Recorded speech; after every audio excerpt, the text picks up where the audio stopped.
सभी साथियों का हमारे YouTube चैनल में स्वागत है। आज हम आपके लिए लाए हैं उत्तर प्रदेश पुलिस भर्ती 2024 की दृष्टि से गणित के कुछ महत्वपूर्ण प्रश्न। पिछले विगत वर्षों में जितने भी उत्तर प्रदेश पुलिस भर्ती के परीक्षाएं हुई हैं, उन्हीं प्रश्नों को ध्यान में रखते हुए और बिल्कुल सेम टू सेम पैटर्न को फॉलो करते हुए 40 प्रश्न आपके लिए हैं जो बहुत ही महत्वपूर्ण हैं। तो आइए बिना देरी के शुरू करते हैं प्रश्न नंबर 1 से। प्रश्न नंबर 1 है कि 2 की पावर 80 को 2 से गुणा करने पर कितना होगा। 2 की पावर 80 को 2 से गुणा करने पर कितना आंसर आएगा।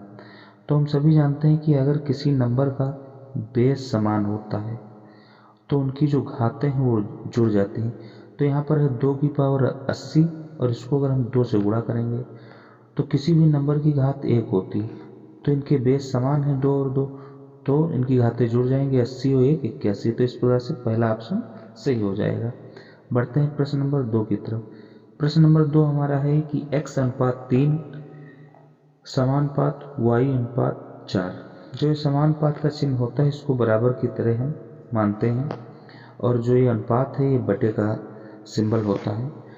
तो ऐसे प्रश्नों को करने के लिए बाहर बाहर वाले नंबरों को आपस में गुणा कर लेते हैं। यानी बाहर बाहर का मतलब है यहाँ पे x और 4 बाहर है, तो इसको x और 4 को गुणा कर लेंगे तो ये बनेगा 4x बराबर अंदर अंदर वाले 3 और y यानी 3y। अब x अनुपात y पूछा, अनुपात का मतलब बटे x बटे y पूछा, तो y को इधर लेके आएंगे तो अपान में y हो जाएगी, y यहाँ से हट जाएगा। इस 4 को इधर लेके आएंगे तो ये 4 नीचे आ जाएगा, तो ये 3 अनुपात 4 आंसर हो जाएगा। तो पहला ऑप्शन सही हो जाएगा। बढ़ते हैं प्रश्न नंबर 3 की तरफ। दो संख्याओं का मासा और लासा क्रमशः 13 और 1989 है। यदि एक संख्या 117 है तो दूसरी संख्या क्या होगी। बहुत ही आसान प्रश्न है।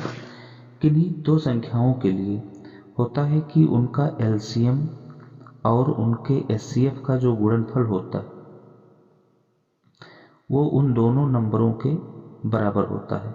जो दोनों संख्याएं हैं उनके दोनों के बराबर होता है, पहली संख्या इंटू दूसरी संख्या। तो इस प्रकार से हम देखेंगे कि एलसीएम इससे बराबर होता है पहली संख्या गुणे दूसरी संख्या। तो हमारा इसका जो जवाब बन जाएगा, मासा यहाँ पे है 13, दो संख्याओं का जो मासा है यहाँ पे 13 दिया हुआ है, तो 13 गुणे और लासा दिया है 1989। ये बराबर किसके होगा, ये बराबर होगा 117 और दूसरी संख्या पूछा है तो ये यहाँ पे 1 मान लेते हैं, तो ये बराबर हो जाएगा। तो इसको अगर हम काटेंगे तो 13 9 117 होता है, ये कट जाएगा बराबर में है, और 9 दूना 18, 1 बचेगा तो फिर 9 दूना 18 हो जाएगा, फिर 9 1 कम 9 कट जाएगा, तो x बराबर 221। पहला आंसर सही हो। तो आइए बढ़ते हैं प्रश्न नंबर 4 की तरफ। प्रश्न नंबर 4 हमारा है कि दो प्राकृतिक संख्याओं का योग 8 है और उनके व्युत्क्रमों का योग 8/15 है, तो दोनों संख्याएं ज्ञात कीजिए। मान लेते हैं कि दो प्राकृतिक संख्याएं जो हैं a और b हैं, तो a और b का जो योग है यहाँ पे 8 दे रखा है, और उनके व्युत्क्रमों का योग यानी 1/a प्लस 1/b का जो योग है वो 8/15 दे रखा है।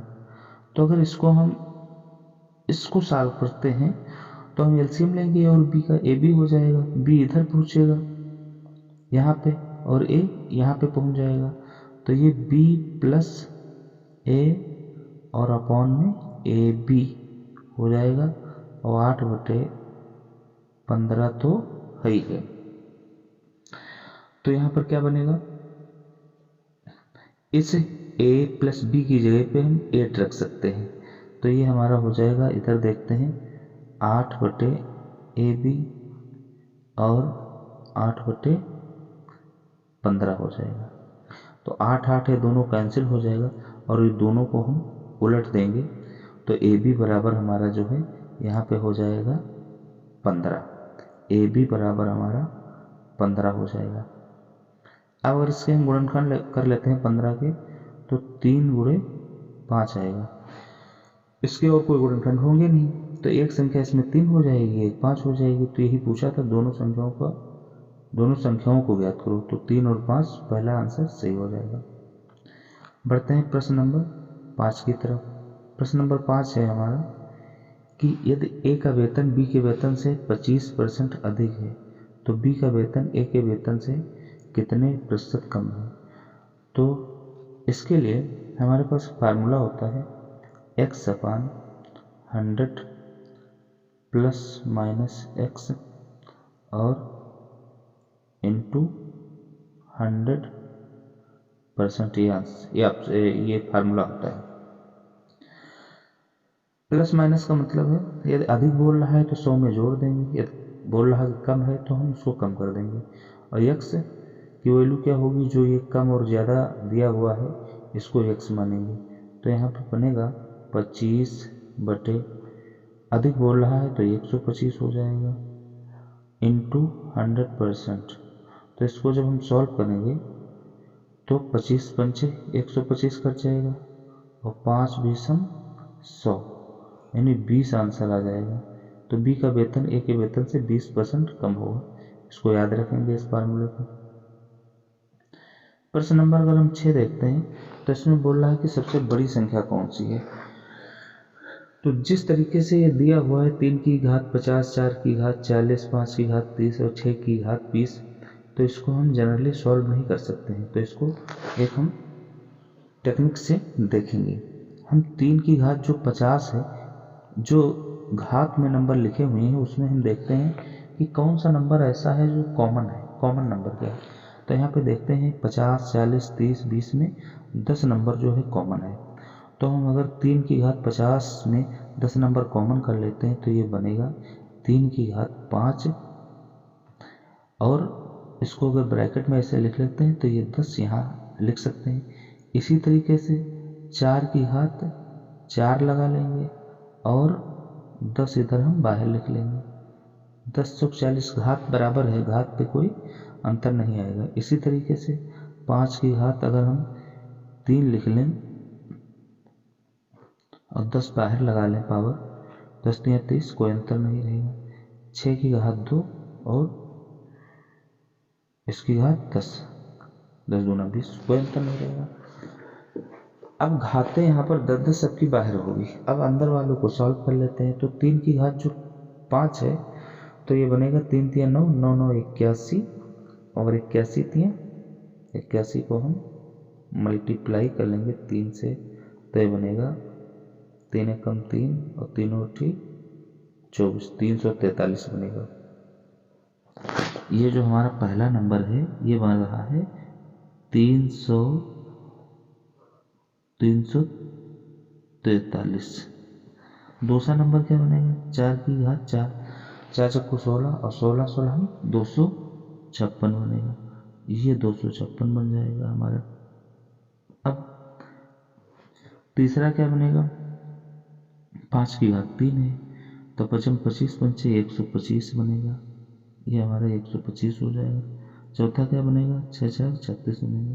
तो इसमें से सबसे बड़ा 256 है। 256 किसका है, 4 की घात 40 का, तो पहला ऑप्शन सही हो जाएगा। तो आइए बढ़ते हैं प्रश्न नंबर 7 की तरफ। 1/2 प्रतिशत का दशमलव में मान क्या होगा। 1/2 का मतलब होता है 0.5, प्रतिशत का मतलब होता है बटे 100, तो हम बटे 100 कर देंगे। अब ये जानते हैं कि 2 जीरो नीचे से हटाना है तो इधर 2 प्लेस और बढ़ जाएगा। 1 प्लेस पे तो लगा हुआ है, 2 प्लेस जब और बढ़ेंगे तो टोटल 3 प्लेस हो जाएंगे। तो पहला ऑप्शन सही हो जाएगा। पहले ऑप्शन में ही 3 प्लेस पे दशमलव दिया हुआ है, तो ऑप्शन नंबर 1 सही हो जाएगा। आइए बढ़ते हैं प्रश्न नंबर 8 की तरफ। प्रश्न नंबर 8 क्या कह रहा है, प्रश्न नंबर 8 कह रहा है कि √625 प्लस √484। तो ऐसे सवालों को सॉल्व करने के लिए आपको 1 से 25 तक की संख्याओं के स्क्वायर रूट के मान याद होने चाहिए, तब ऐसे सवाल आप अच्छे से कर पाएंगे। तो ऐसे सवालों को करने के लिए 1 से 25 तक आपको स्क्वायर रूट याद होने चाहिए। अब यहाँ पे देखते हैं कि 625 है, कि 625 का जो वर्गमूल होता है हम जानते हैं कि 25 होता है। 625 का वर्गमूल जो होता है ये 25 होता है, तो यहाँ पे 25 लिख लेंगे। और 484 जो है ये होता है 22 का, तो 22 और 25 को ऐड कर देना है, तो ये 47 आ जाएगा। पहला आंसर सही हो जाएगा। बढ़ते हैं प्रश्न नंबर 9 की तरफ। प्रश्न नंबर 9 हमारा कह रहा है कि 2/5, 3/35, 4/15 और 6/25 का महत्तम समावर्तक यानी एचसीएफ क्या होगा। तो ऐसे सवालों को करने के लिए जब एचसीएफ पूछा है या कभी कभी इसमें एलसीएम भी पूछ सकता है, तो जो पूछा है यानी एचसीएफ पूछा है, तो जो न्यूमरेटर के नंबर हैं यानी अंश के नंबर हैं, अंश के नंबर हमारे पास हैं 2, 8, 4 और 6। तो इन नंबरों का हम एचसीएफ लेंगे। एचसीएफ वो नंबर है कि जो सभी नंबरों को डिवाइड कर सके, बड़े से बड़ा वह नंबर जो सभी नंबरों को डिवाइड कर सके। तो 2, 8, 4, 6 में 2 ही ऐसा एक नंबर है जो सभी नंबरों को डिवाइड कर सकता है, तो इसका एचसीएफ तो हो गया। तो अब जो डिनोमिनेटर में हर में नंबर बचे हैं उनका हम एलसीएम निकालेंगे। एक बार फिर से समझना, अगर एचसीएफ पूछा है, जो पहले पूछा है वो पहले करेंगे, जो नहीं पूछा है उसको बाद में करेंगे। तो हर हमारे पास हैं, हर के नंबर हमारे पास हैं 5 है, 35 है और 15 है और 25 है। अब इनका हमको एचसीएफ निकालना है। तो एचसीएफ वो नंबर होते हैं जो छोटी से छोटी संख्या,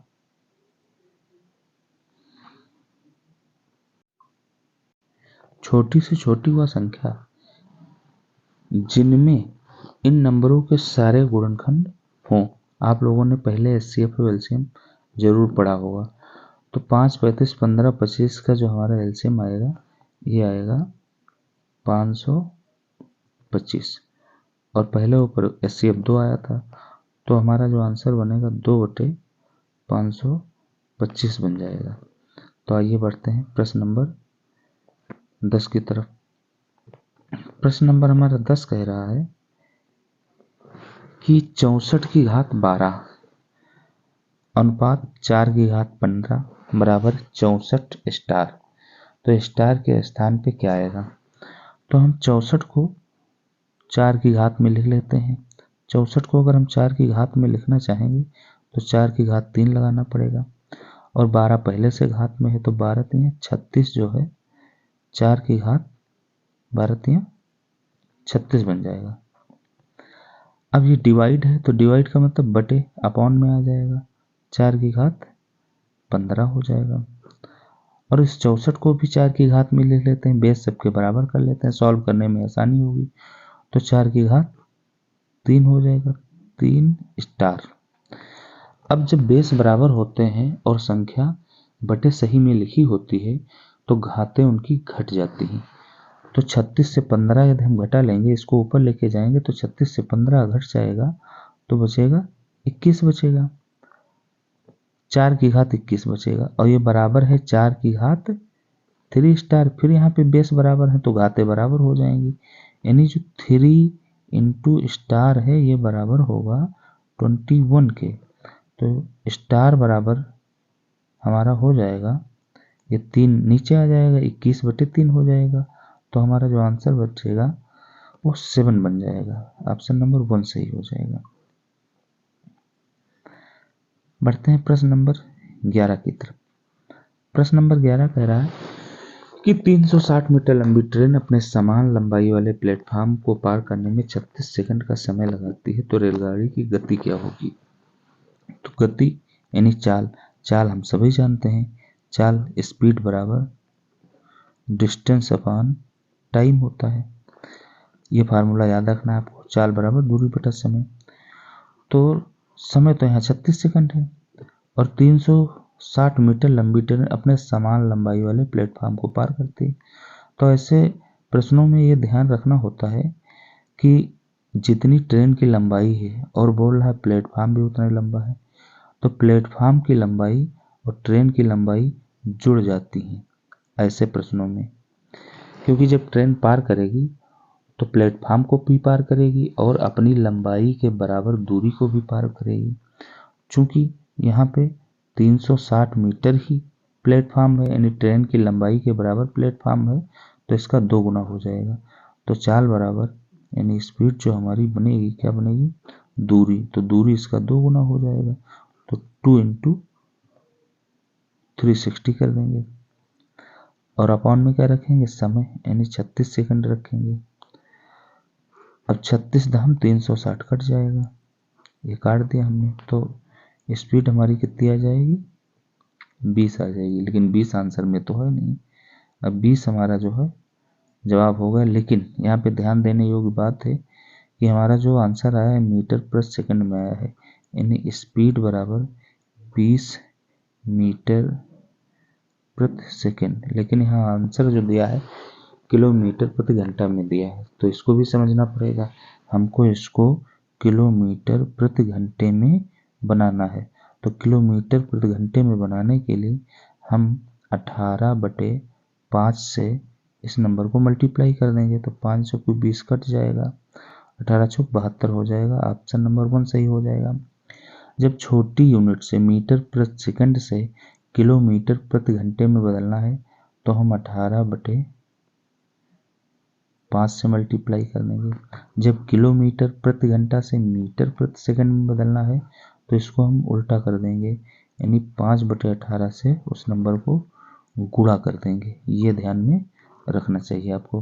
प्रश्न नंबर 12 की तरफ बढ़ते हैं। प्रश्न नंबर 12 कह रहा है कि 1 से लेके 100 तक की सभी संख्याओं का औसत ज्ञात कीजिए। तो औसत बराबर हम जानते हैं, औसत बराबर जो होता है उस कुल संख्याओं का योग बटे संख्याओं की संख्या, यानी कुल योग बनेगा और जितनी भी संख्या होंगी उस संख्या से हम भाग कर देंगे तो औसत निकल आएगा। तो सबसे पहले हमको आना चाहिए कि 1 से लेकर 100 तक की जो संख्याएं बोल रहा है उनका योग क्या बनेगा। तो ये बोल रहा है 1 से लेके 100 तक की संख्याएं, हम पहले उनका योग निकाल लें। 1 से लेके 100 तक की संख्याओं का योग 1 + 2 + 3 प्लस इसी तरीके 100 तक। तो डायरेक्ट तो हम इसको जोड़ नहीं सकते हैं, इसके लिए एक फार्मूला होता है n/2 n+1। ये सबके लिए अप्लाई होगा फार्मूला, केवल इसी प्रश्न के लिए नहीं। n का मतलब जितने नंबर हैं, हमें 1 से लेके जितने नंबरों तक का योग निकालना है तो n की जगह पे वो वैल्यू रख देंगे, आंसर आ जाएगा। लेकिन औसत पूछा है तो औसत निकालने के लिए हमें संख्याओं से भाग देना होगा। तो संख्याएं हमारे पास n है तो n ये कैंसिल हो जाएगा, तो हमारा जो आंसर बनेगा क्या बनेगा, औसत का आंसर बनेगा औसत बराबर n+1/2, क्योंकि n कट गया तो n+1/2 बनेगा। अब यदि हम देखें n की वैल्यू क्या है, हमारे पास 100 है, 100 है, 100 में जब हम 1 जोड़ देंगे तो 101 हो जाएगा और 101/2 हो जाएगा, तो ये 50.5 बनेगा। अब एक चीज़ और सीख लेते हैं, हमें 1 से लेकर 100 तक की संख्याओं का योग निकालना था, तो बना था 1 से लेकर 100 तक की संख्याओं का योग बनेगा 50-50। ध्यान देने योग्य बात है, 1 से लेकर अगर 10 तक की संख्याओं का योग पूछे तो ये बनेगा 55 बनेगा। इसी तरीके से अगर 1 से लेके 1000 तक की संख्याओं का योग पूछ ले तो 500 बनेगा। ये आपको ध्यान रखना है। कैसे ध्यान रखना है, ये केवल 1 से लेके 10, 1 से लेके 100, 1 से लेके 1000 या 1 से लेके 10,000 इन्हीं के लिए अप्लाई होगा। तो लास्ट में जो है उसका बस आधा कर दो, 10 है तो 5 10 का आधा 5 होता है तो 2 बार 5 कर दो। 1 से लेके 100 तक है तो 100 का आधा 50 होता है, 50 कर दो, योग हो जाएगा। जब हम योग निकाल लें तो औसत भी आसानी से निकाल लेंगे। अब क्या ध्यान देना है कि 100 तक की संख्याओं का औसत पूछा था, 100 तक की संख्याओं का योग होता है 50-50, और 100 ही संख्याएं हैं तो 100 से भाग करना है, तो 100 से भाग करेंगे तो 50.50 हो जाएगा, यानी 50.5 आंसर हमारा सही हो जाएगा। तो इसको भी आपको ध्यान में रखना है। प्रश्न नंबर 13 की तरफ बढ़ते हैं। प्रश्न नंबर 13 हमारा है कि ए और बी और सी की औसत आयु 25 वर्ष है। तो ये क्या बनेगा, ए प्लस बी प्लस सी, ए प्लस बी प्लस सी अपॉन 3 बराबर 25।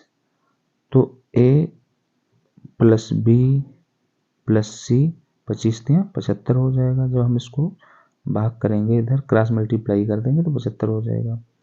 अब ए और बी की औसत आयु पूछा है, तो ए प्लस बी बटे 2 बराबर 28, तो 2 जब हम इधर भेज देंगे तो ये 56 हो जाएगा। अब सी की आयु पूछा है, तो हम सिंपली इस पहले इक्वेशन से दूसरे इक्वेशन को घटा देंगे, तो यहाँ पे ए बी कट जाएगा, सी बचेगा। तो सी बराबर हमें 75 से 56 घटा देना है। तो जब 75 से 56 घटाएंगे तो हमारा आंसर बन जाएगा 19 बन जाएगा। तो इसका पहला ऑप्शन सही हो जाएगा। बढ़ते हैं प्रश्न नंबर 14 की तरफ। प्रश्न नंबर 14 हमारा है कि एक समबाहु त्रिभुज का क्षेत्रफल 16√3 दिया हुआ है, तो इसका परिमाप क्या हुआ। हम जानते हैं कि समबाहु त्रिभुज जो होता है उसकी तीनों भुजाएं बराबर होती हैं।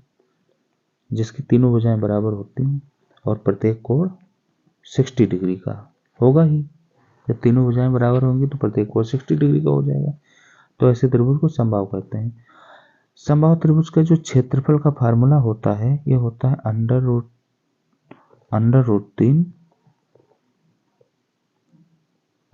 3/4 इंटू भुजा स्क्वायर, ये क्षेत्रफल का फार्मूला होता है।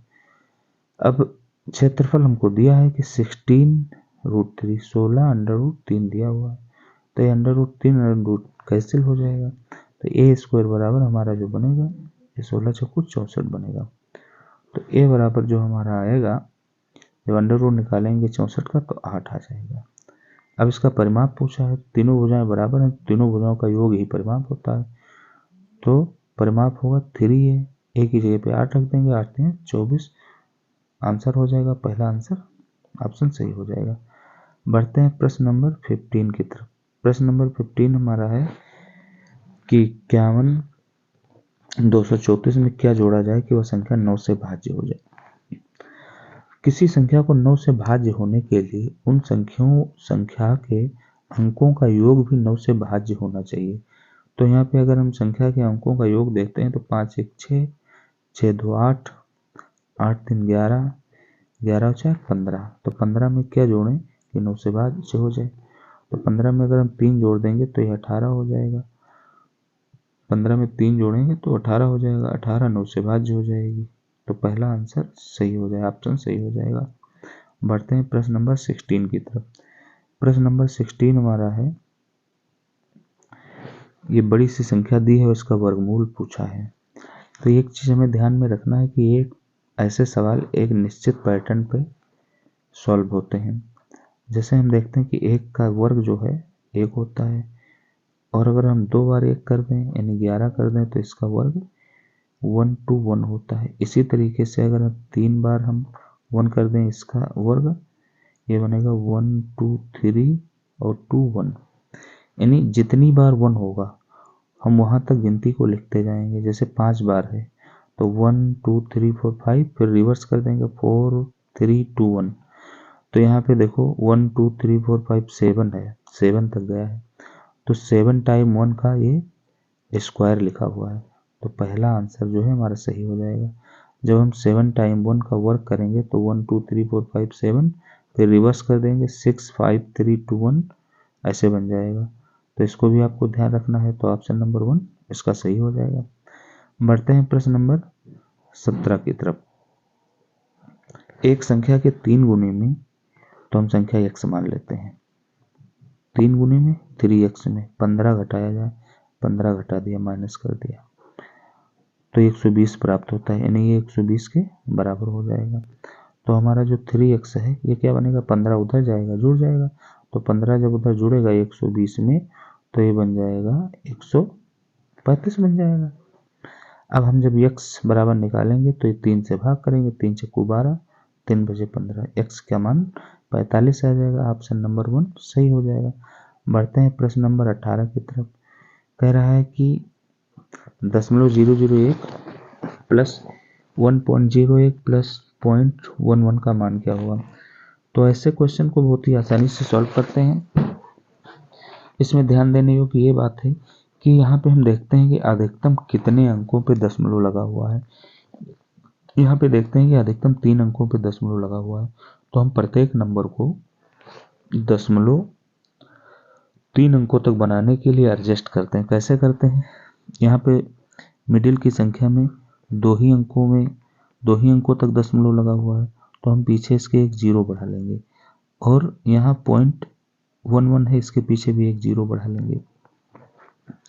फिर इसको हम आसानी से सॉल्व कर लेते हैं। जैसे ये हमारी पहली संख्या है और दशमलव के प्लेस समान करने के लिए इधर भी एक 0 बढ़ाया, इधर भी एक 0 बढ़ाया। अब पीछे से काउंट करते हैं, 0 इसको क्रॉस कर देंगे, इसको भी क्रॉस कर देंगे, यहाँ 1 है, 1 को भी क्रॉस कर देंगे तो 1 आया हमारे पास। फिर सेकेंड स्टेप पे चलते हैं, 1 लिया, यहाँ भी 1 लिया तो 2 हो गया, यहाँ 0 लिया तो 2 ही रहा हमारे पास, तो ये हो गया। फिर थर्ड स्टेप देखते हैं, फिर 1 है हमारे पास, यहाँ 0 है, कैंसिल कर दिया, यहाँ 0 है, कैंसिल कर दिया, तो 1 ही बचा। फिर 3 प्लेस बाद दशमलव है तो दशमलव लगा दिया। अब लास्ट में यहाँ पे 1, ये वाला 1 बचता है तो 1 लिख दिया, तो 1.121 हो गया। ऑप्शन नंबर 1 सही हो। तो सबसे पहले इसमें हम देख लेते हैं कि इस सवाल में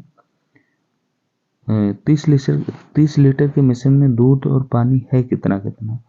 तो यहाँ पे 7:3 है, तो सबसे पहले हम देखते हैं कि दूध कितना बनेगा। दूध का अनुपात कितना है, 7 है। कितने में 7 है, 7 3 10 में 7 अनुपात है, 7 हिस्सा है, और टोटल हमारे पास है दूध 30 लीटर। तो इसको 30 से गुणा कर देंगे, 10 तियां 30, तो 7 तियां 21 लीटर जो है दूध हुआ। तो पानी कितना हो जाएगा, पानी फिर कितना बचा, ऐसे भी निकाल सकते हैं। दूध है 3/10, 30 से गुणा कर देंगे तो 9 आ जाएगा। ये डायरेक्ट हम 21 हटा दिया 30 से, तब भी 9 आएगा। अब बोल रहा है कि इसमें दूध 21 है और पानी 9 है, दूध 21 और पानी 9, 21 और 9। अब इसमें कितना पानी मिलाया जाए, तो अनुपात ये 3:7 हो जाए। तो दूध हमारे पास 21 है, ये पानी बोल रहा है कितना मिलाया जाए, यानी पानी 9 पहले से है, पानी हम x मिला दें, x लीटर पानी मिला दें, तो ये 3:7 हो जाएगा, यानी 3/7 के बराबर हो जाएगा। तो 3 सते 21 कट जाएगा, क्रॉस मल्टीप्लाई करेंगे तो 9 + x बराबर 7 सती 49 बनेगा। तो हम 9 इधर लेके जाएंगे तो घट जाएगा, 49 से 9 जाएगा तो x बराबर 40 हमारे पास आंसर हो जाएगा।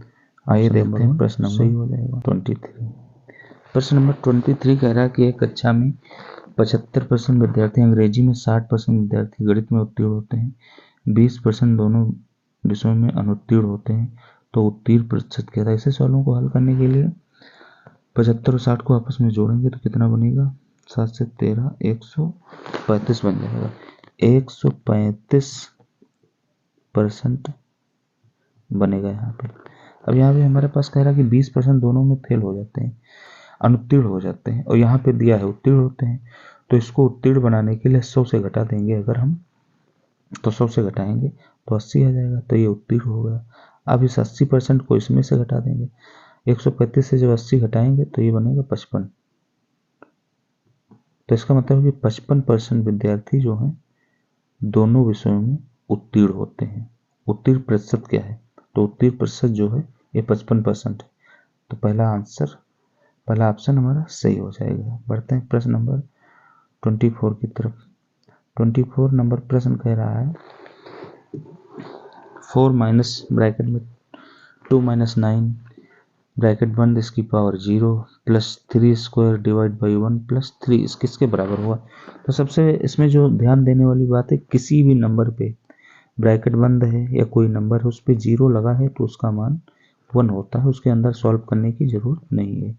तो ये क्या बन जाएगा, 2 की पावर 9 ब्रैकेट बंद, इस पे पावर 0 है तो इसका मान हो जाएगा 1 हो जाएगा, प्लस 3 की पावर 2 यानी 9 हो जाएगा, डिवाइड बाई 1 प्लस 3।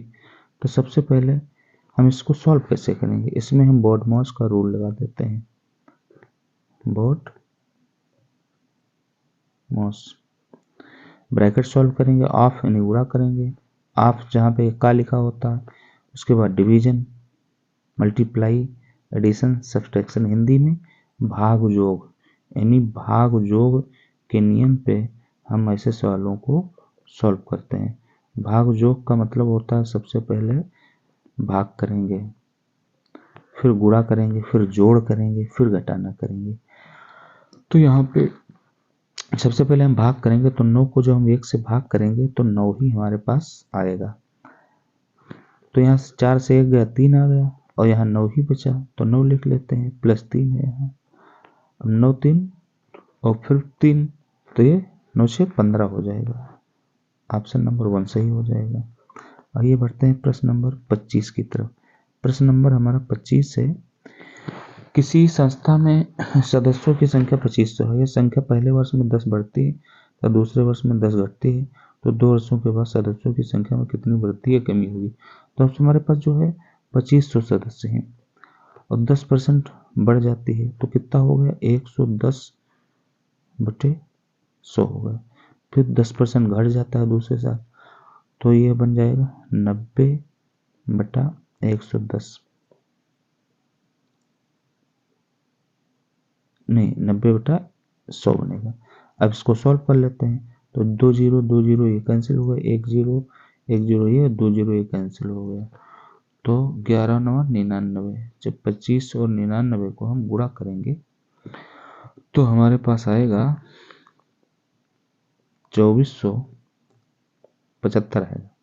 जब गुणा करेंगे 2500 और 99 को 2475। हमारे पास पहले संख्या कितनी थी 2500, अब बची है 2475, यानी घट गई। कितनी संख्या घटी है, यानी 25 सदस्यों की कमी हो गई, तो पहला आंसर हमारा सही हो जाएगा। बढ़ते हैं प्रश्न नंबर 26 की तरफ। प्रश्न नंबर 26 हमारा है 64 स्क्वायर माइनस 36 स्क्वायर का मान पूछा। बहुत सिंपल है, तो ऐसे सवालों को अगर हम 64 स्क्वायर को सॉल्व करेंगे, 36 स्क्वायर को सॉल्व करेंगे तो थोड़ा सा टाइम लग सकता है। ऐसे सवालों में हम एक फार्मूला यूज कर लेते हैं, ए स्क्वायर माइनस बी स्क्वायर। ये होता है ए प्लस बी और एक ब्रैकेट में ए माइनस बी होता है। तो हम सबसे पहले 64 और 36 को अगर ऐड कर लें तो 6 4 10 हो जाएगा, 6 4 10 और 6 3 9 और एक हासिल वाला 10, यानी 100 हो जाएगा यहाँ पे।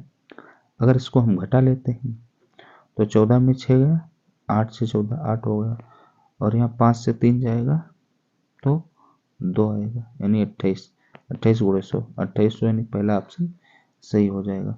बढ़ते हैं प्रश्न नंबर 27 की तरफ। प्रश्न नंबर हमारा 27 कह रहा है 272 स्क्वायर माइनस 128 स्क्वायर का वर्गमूल क्या होगा। तो अभी जैसे हमने इसके पहले सवाल देखा है इसी तरीके से इसको भी सॉल्व करेंगे।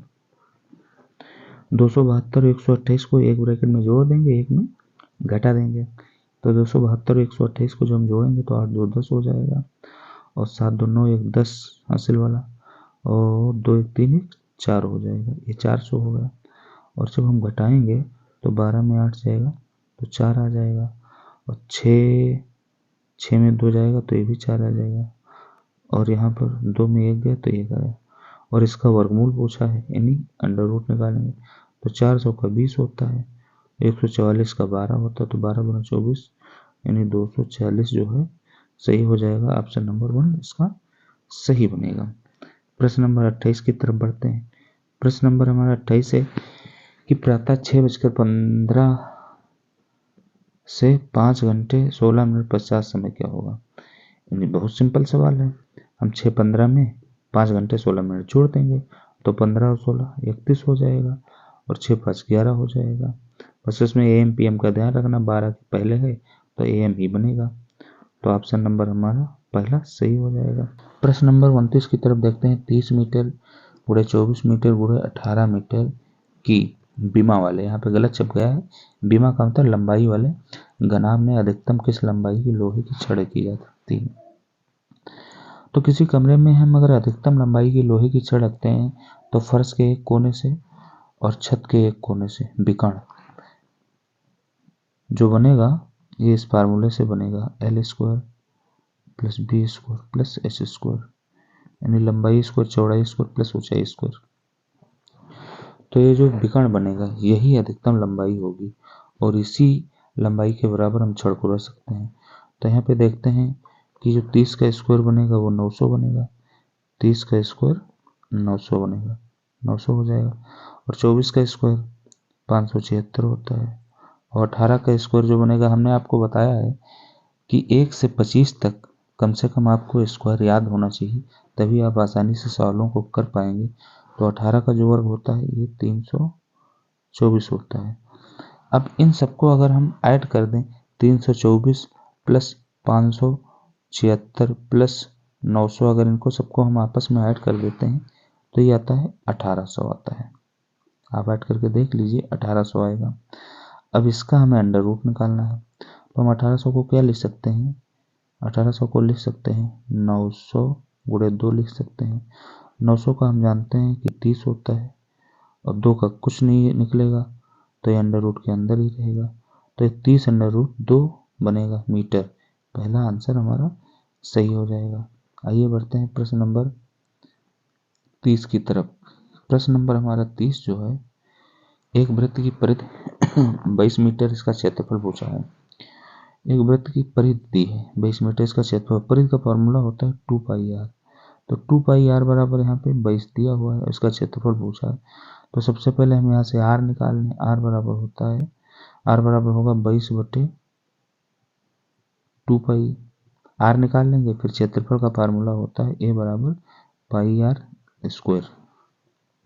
आर का मान रखते हुए आसानी से आ जाएगा, लेकिन ऐसे सवालों को डायरेक्ट सॉल्व करने के लिए एक फार्मूला देख लीजिए। परिधि दी हो, क्षेत्रफल पूछा हो, तो क्षेत्रफल यानी एरिया बराबर होता है परिधि स्क्वायर। परिधि जो है इसका हम डायरेक्ट स्क्वायर कर दें और नीचे अपॉन में 4 पाई लिख दें। तो यहाँ पे हमारे पास परिधि कितनी दी हुई है, 22 दी है, तो परिधि स्क्वायर मतलब 22 गुणे 22 अपॉन में 4 पाई, 4 इंटू पाई का मतलब 22/7। तो 1 22 तो इससे कट जाएगा और ये 7 ऊपर चला जाएगा। अब 2 दूनी 4 कट जाएगा, 2 ग्राम 22 कट जाएगा, तो 11 से 77 और 77/2। जब इसको हम डिवाइड करेंगे तो 38.5 आंसर आ जाएगा। क्षेत्रफल मीटर स्क्वायर में होता है, तो इस प्रकार से पहला आंसर ऑप्शन सही हो जाएगा। आइए बढ़ते हैं प्रश्न नंबर 31 की तरफ। प्रश्न नंबर 31 हमारा क्या है, कह रहा है दो संख्याओं का योग 22 है और उनके वर्गों का योग तो 404 है, तो इनका गुणनफल क्या होगा। दो संख्याओं का योग यानी a प्लस बी बराबर ये 22 दिया हुआ है, लिख लेते हैं। इनके वर्गों का योग यानी a square plus B square बराबर ये दिया हुआ है 404 दिया हुआ है। तो अगर हम 422 के हम कुछ फैक्टर कर लें, ये सोच के कि 2 फैक्टर करें और उनका वर्ग 404 के बराबर हो जाए तो इस सवाल को करने में आसानी हो जाएगी। तो हम 22 को लिख सकते हैं 20 प्लस 2, तो 20 का वर्ग 400, 2 का वर्ग 4, जोड़ेंगे 404 हो जाएगा।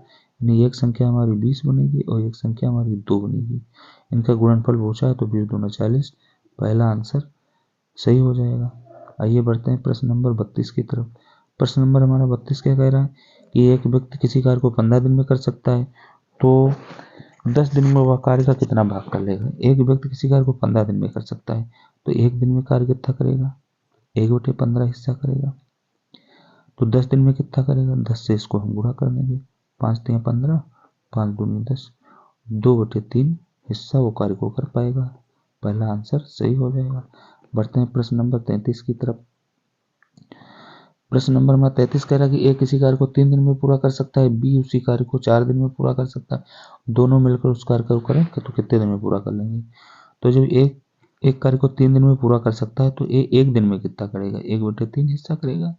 बी कितना करेगा, 1/4 हिस्सा करेगा। तो दोनों को जोड़ दो, दोनों का 1 दिन का काम, एलसीएम लेंगे 12 हो जाएगा, 4 ऊपर पहुंचेगा, 3 भी ऊपर पहुंचेगा, 4 3 7, 7/12 हो जाएगा, एक दिन का काम। तो उनका मिलकर पूरा काम कितने दिन में करेंगे? 12/7 दिन में करेंगे। पहला आंसर सही हो जाएगा। आइए बढ़ते हैं प्रश्न नंबर 34 की तरफ।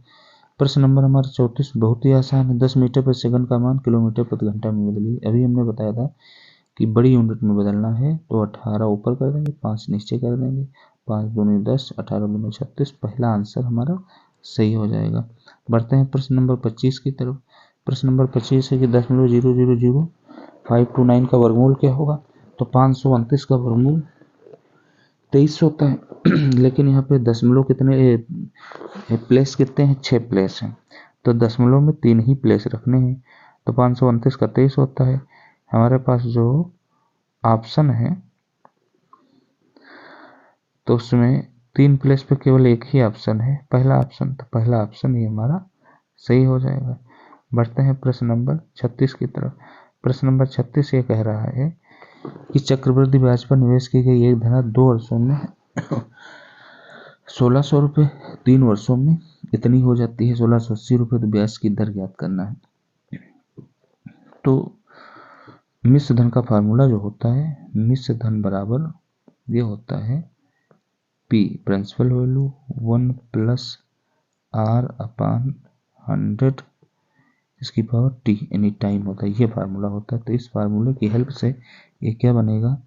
इस फार्मूले की हेल्प से बनेगा 1600 बराबर P + 1 R/100। 2 वर्षों में होता है तो 2 लगा देंगे। फिर अगला जो बनेगा समीकरण 1680 बराबर P 1 + R/100 इसकी पावर 3 हो जाएगा। अब समीकरण 2 को जो समीकरण 1 से भाग करेंगे, यहाँ पे P कैंसिल होगा, सेम नंबर यहाँ पर है, सेम नंबर इधर भी है, पावर यहाँ पे 3 है, यहाँ पे 2 है, और 2 को हम भाग कर रहे हैं 1 से, तो ये पावर घट जाएगी, तो 1 पावर बचेगी। यानी हमारे पास जो बनेगा, क्या बनेगा? 1680/1600 बनेगा 1 + R/100। 3 में से पावर 2 निकल गई तो 1 पावर बची, इतना बचा। 1 0 1 0 कैंसिल हो गए, 1 को हम इधर लेके आएंगे तो ये क्या बनेगा? 168/160, 168/160, 168/160। 1 को इधर लेके आए तो माइनस का 1 हो गया। अब R/100 यहाँ पे 100 है। अब 168 एलसीएम लेंगे तो 168 से 160 जाएगा तो कितना बचेगा? 8 बचेगा। 8/160 बराबर R/100। 8 दूनी 16 यानी 1/20 बचेगा और बराबर R/100। 20 पंचे 100, इसको उल्टा कर देंगे तो R बराबर 5 आ जाएगा। पहला आंसर सही हो जाएगा। प्रश्न नंबर 36 की तरफ बढ़ते हैं। प्रश्न नंबर 36 हमारा है, एक हवाई जहाज 250 किलोमीटर प्रति घंटे की रफ्तार से 4 घंटे में एक निश्चित दूरी तय करता है। 1 घंटे 40 मिनट में उस दूरी को तय करने में उसकी गति क्या होगी? तो हम जानते हैं कि चाल बराबर होता है दूरी बटा समय। तो हम सबसे पहले क्या निकालते हैं? चाल बराबर दूरी बटा समय, यानी 250 बराबर चाल है, दूरी हमें पता नहीं है, और बटा समय है यहाँ पे 4। तो x बराबर क्या निकलेगा? यानी जो दूरी निकलेगी 250 × 4 यानी 1000 किलोमीटर दूरी निकलेगी। हमारे पास दूरी जो आ गई है 1000 किलोमीटर आ गई है। अब उसकी गति पूछा है, स्पीड पूछा है, तो चाल बराबर दूरी 1000 बटे 1 घंटे 40 मिनट। तो 1 घंटे 40 मिनट का मतलब है 40 मिनट को घंटे में बदल लें तो 40/60 हो जाएगा। 40/60, 0 0 कैंसिल होगा, 2 दूनी 4, 2 3 6, 3 1 3 और 2 5, 5/3 आ जाएगा। तो 3 ऊपर पहुंच जाएगा, 3 यहाँ नीचे से कैंसिल कर देंगे, ऊपर पहुंच जाएगा 5 दूनी 10 यानी 200 हो जाएगा। अब 200 को 3 से जब गुणा करेंगे तो 600 हो जाएगा। तो 600 किलोमीटर प्रति घंटा हवाई जहाज की चाल बनेगी। पहला आंसर जो है ऑप्शन हमारा सही हो जाएगा, पहला ऑप्शन सही हो जाएगा। आइए बढ़ते हैं प्रश्न नंबर 38 की तरफ। प्रश्न नंबर 38 बोल रहा है कि 25, 30, 60 का लघुत्तम समापवर्तक क्या होगा। एलसीएम पूछा है। एलसीएम हम जानते हैं कि ऐसा नंबर जिसके गुणनखंड इन सारे नंबरों के गुणनखंड उसमें हो। तो 25 का जो है अगर हम गुणनखंड करेंगे तो 5 गुणे 5 होता है, और 30 का करेंगे तो 2 3 6 5 30 होता है। 60 का करेंगे तो 2 3 6 फिर 2 12 और 12 पंचे 60। तो इनके सबके गुणनखंड जब हम लेंगे तो 5 5 के दोनों गुणनखंड आ जाएंगे। ये 5 हो गए, इसमें ये भी 5 हो गए। यहाँ पे 2 के दोनों गुणनखंड लेंगे तो ये भी 2 हो जाएगा। यहाँ पे 3 के गुणनखंड लेंगे तो इसका 3 इसका 3 इसमें इंक्लूड हो जाएगा। तो हमारे पास जो आंसर बनेगा ये बनेगा 25 गुणे 2 के 2 गुणनखंड है यानी 4 बनेगा। 25 गुणे 4 इंटू 3, 25 चक्कू 100 और 3 से गुणा करेंगे 300। पहला ऑप्शन सही हो जाएगा। प्रश्न नंबर 39 की तरफ बढ़ते हैं। प्रश्न नंबर 39 कह रहा है कि 121 चॉकलेट को 7:4 के अनुपात में बांटा जाता है, तो चॉकलेट का छोटा हिस्सा क्या होगा। यहाँ पे 7:4 है, तो छोटा हिस्सा इसमें है 4। 4 कितने में है, 7 4 11 में है। ये ध्यान रखना है, छोटा बोला है तो छोटा वाला ले लेंगे, दोनों का योग नीचे रखेंगे। टोटल 121 है, तो 11 अगर हम 121 कट जाएगा, 11 चौक 44, छोटा हिस्सा ये हो जाएगा। और बड़ा पूछता तो ऊपर हम 7 रखते हैं। आइए बढ़ते हैं प्रश्न नंबर 40 की तरफ। प्रश्न नंबर 40 बोल रहा है कि 13/18 और 2/3 के मध्य अंतर कितना है। तो हमें इसको सॉल्व करने के लिए इसके हर बराबर होने चाहिए। तो अगर हम 6 से इसको ऊपर नीचे गुणा कर दें, 6 3 12, 6 3 18, हर बराबर हो जाएंगे तो सॉल्व हो जाएगा। तो ये क्या बनेगा, इतना हिस्सा क्या बनेगा, 6 दूनी 12 और 6 3 18। 13 से 12 जाएगा 1, नीचे 18 है तो 1 बटे 18 हमारा आंसर हो जाएगा। तो इस प्रकार से आज 40 प्रश्न पूरे होते हैं और मिलते हैं किसी नेक्स्ट वीडियो में। इस वीडियो को देखने के लिए आप सभी का